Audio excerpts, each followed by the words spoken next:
Those conversations are important. I know they're difficult, but I'm asking everyone to lean in to discomfort and to understand that these conversations are crucial to moving our planet forward. Hey everyone, welcome to another episode of the Kindness Is Pod.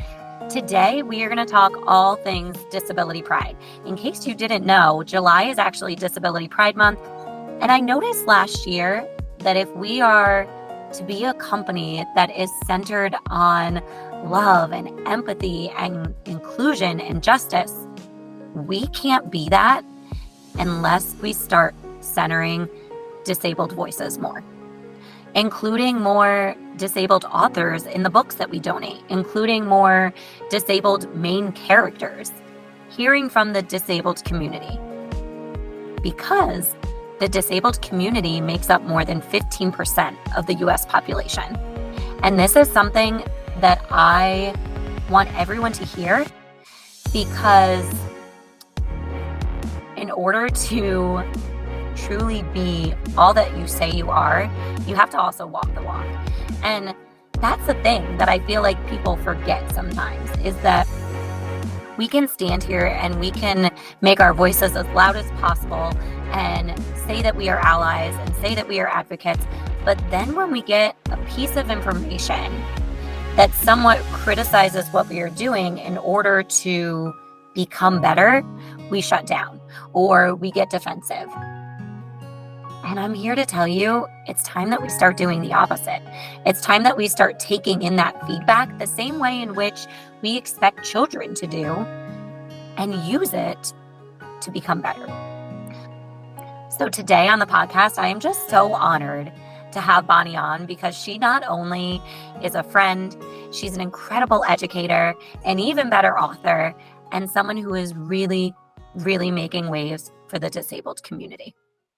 Hey everyone, welcome to another episode of the Kindness Is podcast. I am so excited to have my guest on today.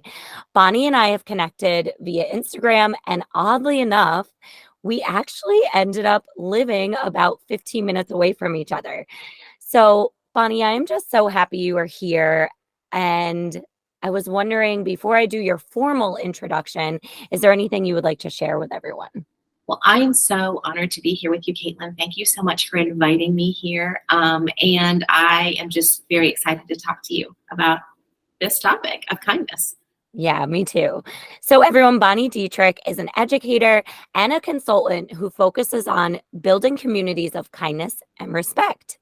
As the author of Recess Magic, which we have donated and I love and I can't wait to talk about it, she relates her own encounters as a person with multiple disabilities to elevate empathy and disability awareness.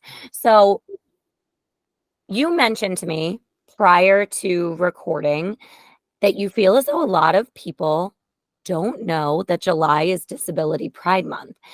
And I was hoping that you could start off with either why we have a Disability Pride Month, any stories that you may want to share about people not recognizing this and why they should, why it is so important, just anything and everything that comes to mind. Thank you. So I love talking about Disability Pride Month, because a lot of people don't know what that is. And for everyone in the disability community who is disabled, this is our month to share stories. And for allies to honor our stories is a huge, huge deal. It's also time for allies to really take a step back and learn, connect with our struggles, and vow to take action. So we hope that through this month of July, when you are listening to stories and connecting with disabled folks, that you will take what you learn and apply it to all of the other months of the year, which is so important for us. The disability community makes up 15% of the world's population, I believe, which is the largest minority group. It's a group that anybody can be a part of at any time. And I feel that we don't often have the opportunity to amplify our own voices and to allow ourselves to be heard in an authentic way. So I am so grateful for this space to be able to share my voice and to share the importance of kindness and disability awareness. Absolutely. And I'm wondering, hmm, I'm sure this is exactly what brought you to writing Recess Magic, which, if those of you who are listening have not checked out Bonnie's book, it's absolutely crucial to have as a part of your classroom library or your home library. But I really want to know about your inspiration into writing this beautiful book. I always tell people when they ask that this is the book that I needed when I was a child, but I didn't have. Um, I was born with cerebral palsy, CP, which affects the left side of my body. And growing up, I went to therapy. I had surgeries. I wore an AFO, an ankle foot orthotic, and I often had trouble catching up with my peers, relating to my peers, and enjoying the same games that young people like to enjoy. Um, I remember thinking to myself, as a young student, that nobody understood. No one was like me. Of course, there were no books on the shelf that represented me. And it's a topic, disability was such a topic back then in the 80s that no one really talked about. You know, you Mhm. just kind of brushed it under the rug and you pretended to not see, or you ignored disabled folks. And we've come so far with that. We still have a long way to go, but we're doing better with um, connecting with and showing compassion and empathy, and that intentional understanding of the struggles that we face. And just so this is why um, I wrote Recess Magic, to be able to connect with young readers.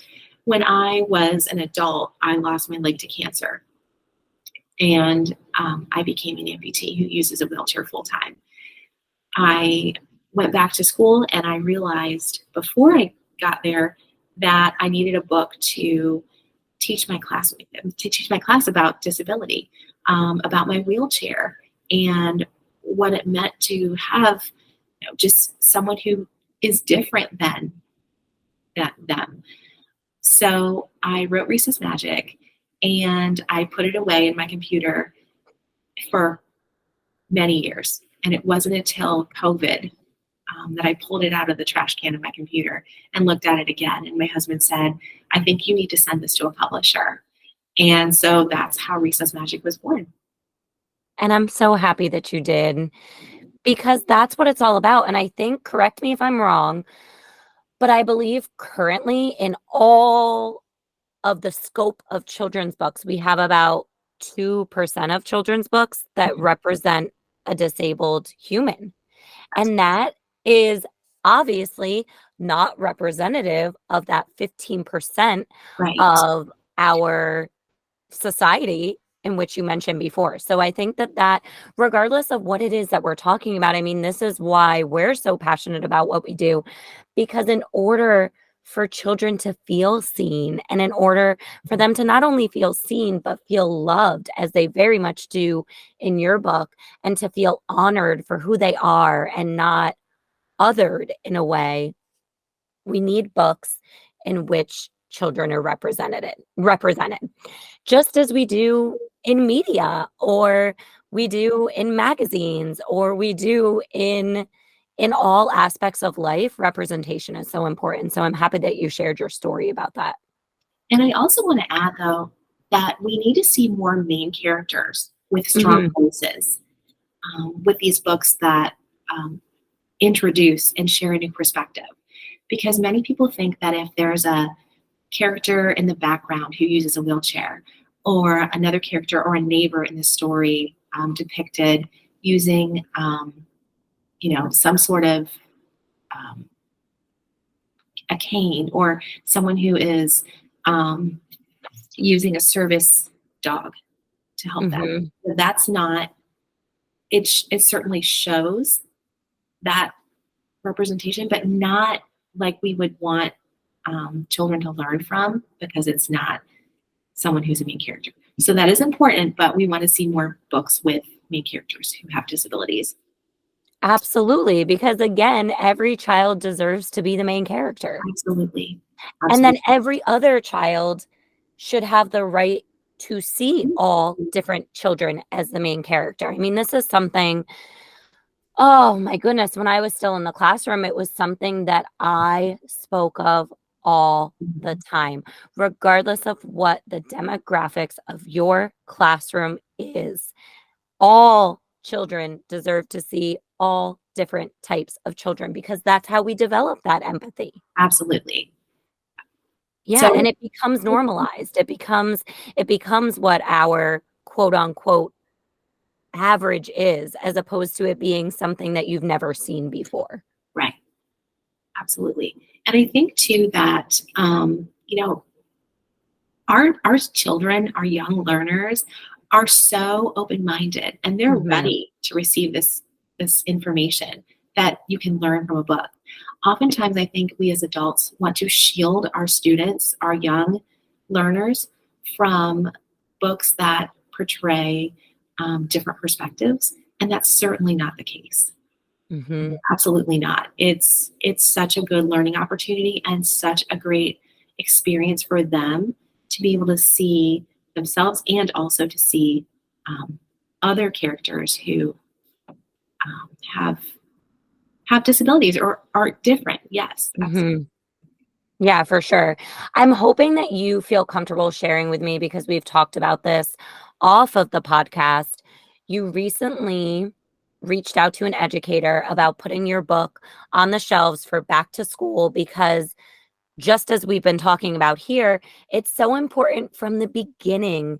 And if you're an educator listening to this or you're a caregiver, you know that in the beginning of the school year, what you want to do is develop community. And how do we develop community if not all are represented? So you mentioned to me that you reached out to an educator specifically about including recess magic in those beginning back to school read alouds. And you had someone come back with an answer that you weren't expecting. Mhm.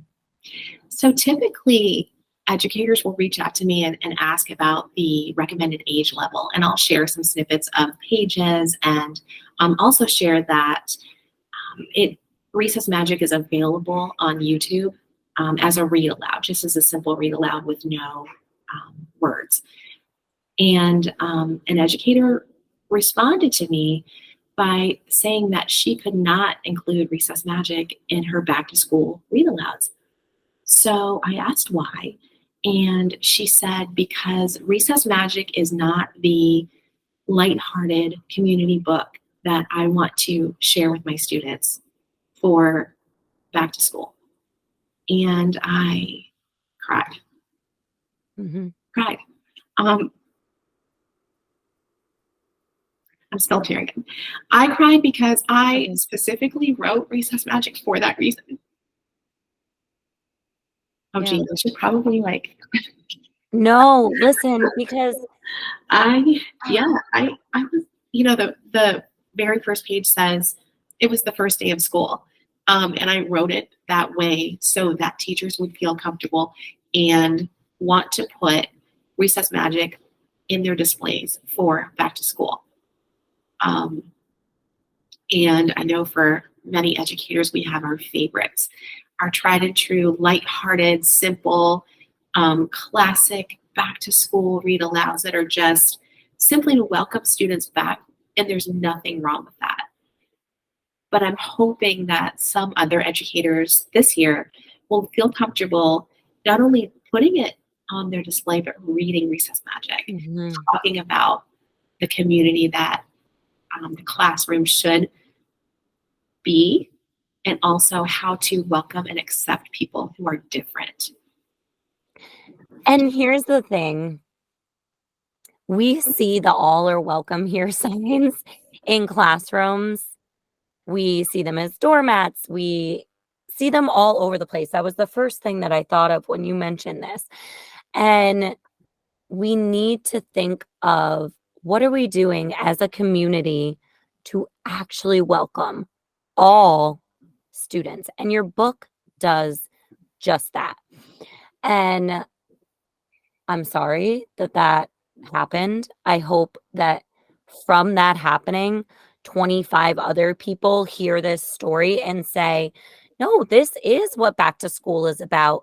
This is a story of a boy who is in a wheelchair and for many days of his life has felt different and actually experiences some of that throughout the book, but then also in the end develops a community in which he does feel seen and other children really see what empathy truly means and what kindness truly means. And I think that's what we want in every classroom across America. So I just hope that anyone hearing this knows how important this story is and knows how important other stories with main characters with disabilities are, and that we continue to represent a very large part Mhm. of our community. I agree.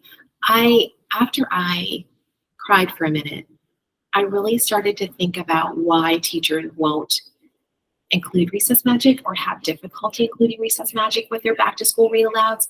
And I have to empathize with them because if you don't have experience talking about disability, if you don't have experience just with talking about empathy in a very um, serious manner with students, and if you don't have the vocabulary to understand how to approach that with students, it is going to be a difficult conversation, but it's such an important one. And it's a conversation that the more we have and the more we try to develop within ourselves, the easier it will be.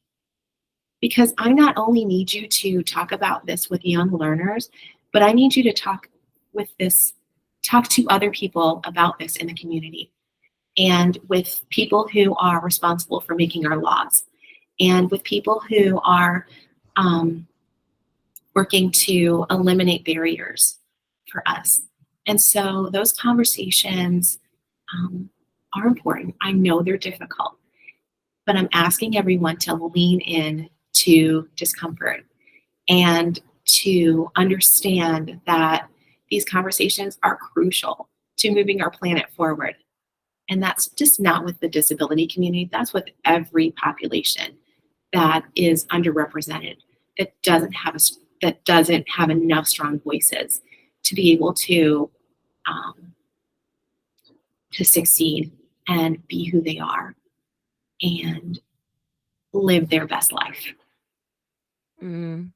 And I think you just hit the nail on the head, particularly with it's adults' own discomfort and not knowing where we get caught up in not doing anything. Mhm. And I think that that at times can be just as dangerous, if not more dangerous, than someone on the other side of things, spewing hate, because we're gonna mess things up. And I really think that you got to the root of what kindness is, in that, at least for me, is that we need to recognize and almost humble ourselves in that not knowing and still have the conversation and still follow more disabled voices on whatever platform you're on social media, or read articles or read books or look up the answers if you don't know them, and Mhm. then keep pushing forward. And also be okay with the fact that you may not know and that you may mess up, and own it and change moving forward. I Mhm. think we have such large egos as adults that we don't want to mess things up and we don't want to admit that we're wrong. And I think that really deters us from growing and learning and becoming more inclusive individuals. I think I had the most impactful conversations around this post that I made a few weeks ago. And the title of the post, it's a graphic that I made, and at the top it says "How to be a disability ally," Hmm. and it has 9 hearts underneath that talk about how to just do that. Be a disability ally. I'm so overwhelmed with the conversations that I've had, just with the positivity, but also some skepticism around that. And I always tell people, you don't need to be the most knowledgeable, loudest voice to be an ally.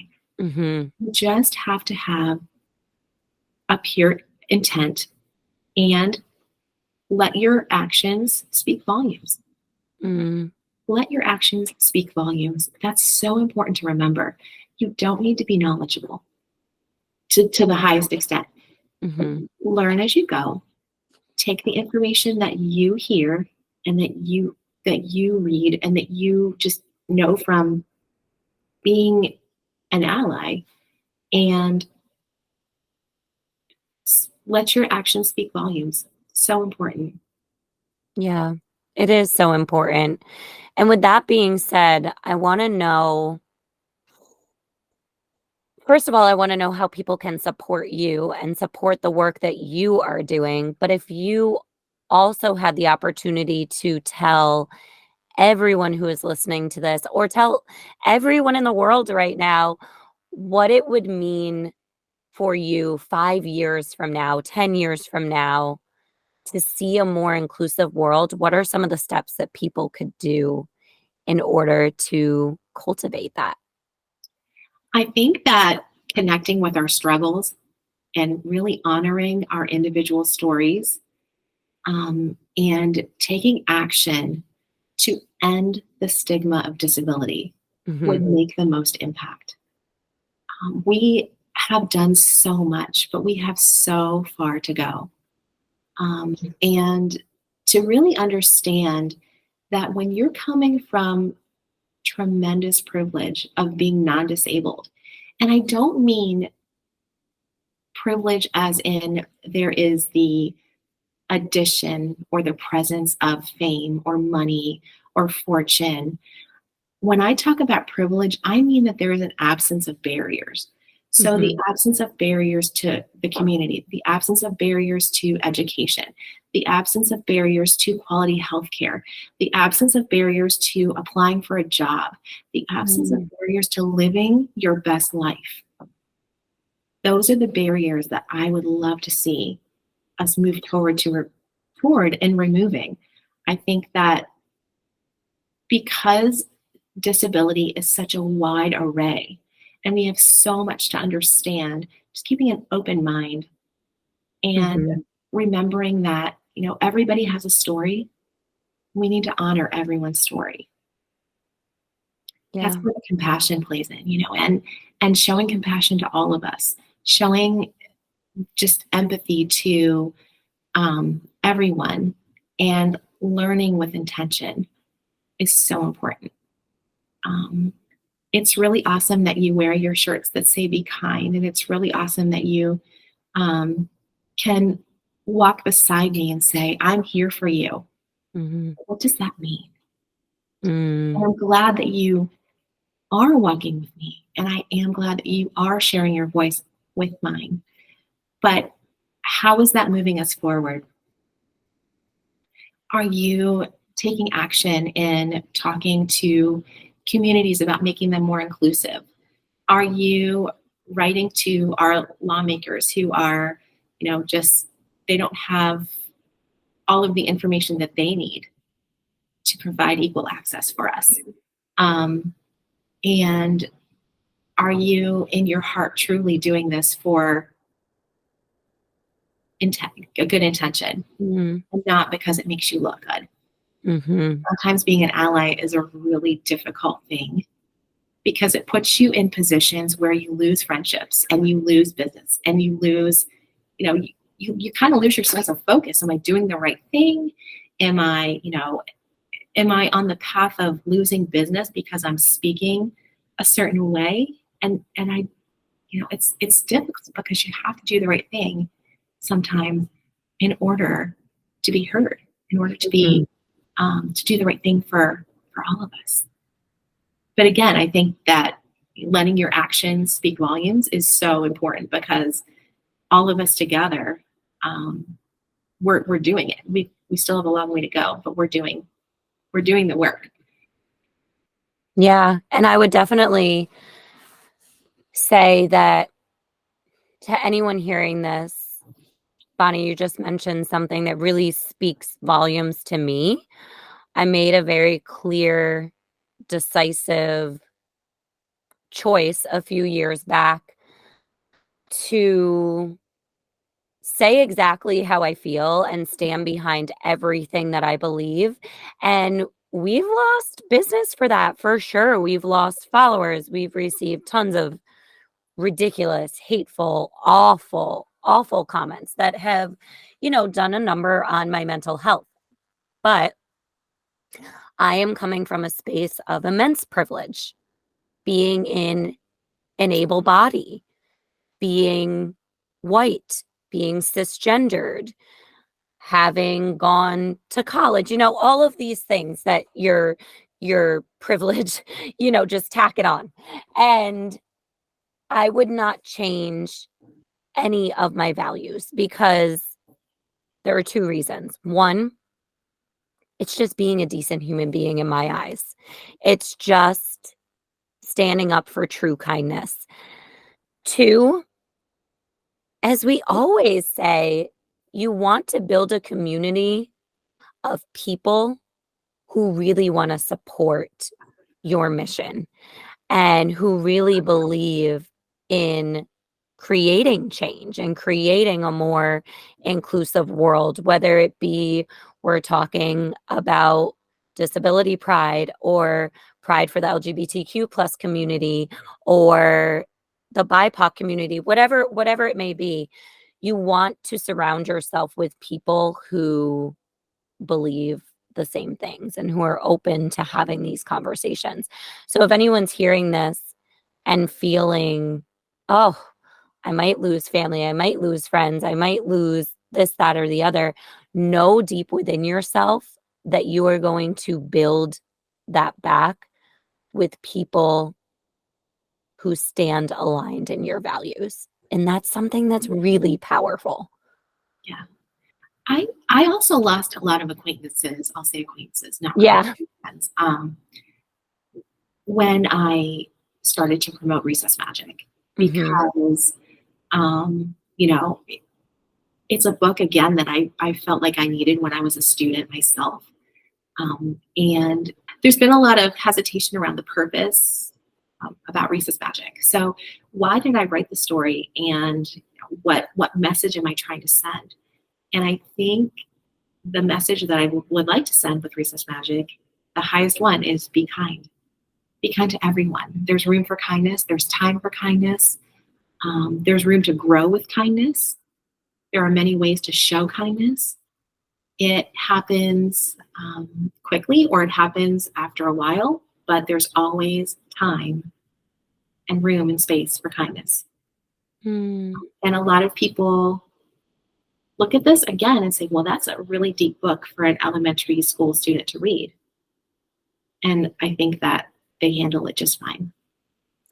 My 3.5-year-old handles it just fine. And actually, I read it to her last year when I first got a copy of your book at 2.5. And not only did she sit through it, but she just thinks of it as this is another human being. These are people showing kindness to one another. There is nothing in this book that should not be shared with anyone of any age. And I think more adults should read it as well, which is something that I say pretty much in every podcast or every talk that I ever have with any author, because picture books are really powerful. And you spoke so much about kindness, and this would not be the Kindnesses pod without talking about what true kindness means to you. So I want to know, Bonnie, before we go, what is it to you? My deepest definition of kindness is showing compassion to all people, to make space for them and root for them, and to support them however we can. All people have the right to live how they want to live, in a way that makes them happy, in a way that makes them successful and feel good about themselves. And we, as a planet, have a responsibility to help them make that happen. It is kindness is saying you matter, and I'm so glad you're here. You are important, and it's letting your actions speak for themselves. It's understanding that again we have room to grow, to have an open mind to get there, to grow our minds. My definition of kindness has evolved through my lifetime, and I love that because something that I thought was kind 10 years ago has definitely gotten deeper into what, and more impactful, more intentional. I'm connecting with people more. I'm listening to them. I'm finding ways to show compassion that are intentional, and not because it makes me look good or someone else look good, but because it's the right thing to do. Yeah. And I think that's so important for all of us to remember. Just it's kindness is the right thing to do. Mm-hmm. It is. And that piece of allowing your definition of kindness to evolve and grow over time is huge. And that really resonated very deeply with me because it does and it will. And 10 years from now, you and I could be sitting down and saying the same thing. Hey, remember when we when we did that podcast? And now I can see XYZ and I've grown even more. And I think that's so powerful. So, everyone, please think of all the things that Bonnie said when you're leading with love this week, when you're leading with kindness and empathy, and go check out her phenomenal book, Recess Magic. You can follow her on Instagram at Recess Magic. You can head to her website, which, Bonnie, please tell everyone what your website is where they can purchase the book, because we all know it's better to do it there than Amazon if you can and have the means to do so. It is recessmagic.com. Easy. See? Yeah. Recess magic everywhere. Bonnie, thank you so much for being here. Thank you for your amazing voice. We really are just so grateful to be in community with you. Thank you so much, Kaitlin. So if you take anything away from this week's episode, I want you to walk through this week with inclusion on your mind. I want you to know that we are all only temporarily able-bodied. And I want you to lead with love and kindness. Thank you all so much for listening to this episode of the Kindness Is podcast. If you love it and it's adding even a little bit of value to your life, we would love if you could subscribe, rate, and review so we can reach even more people and make this world a little bit more kind.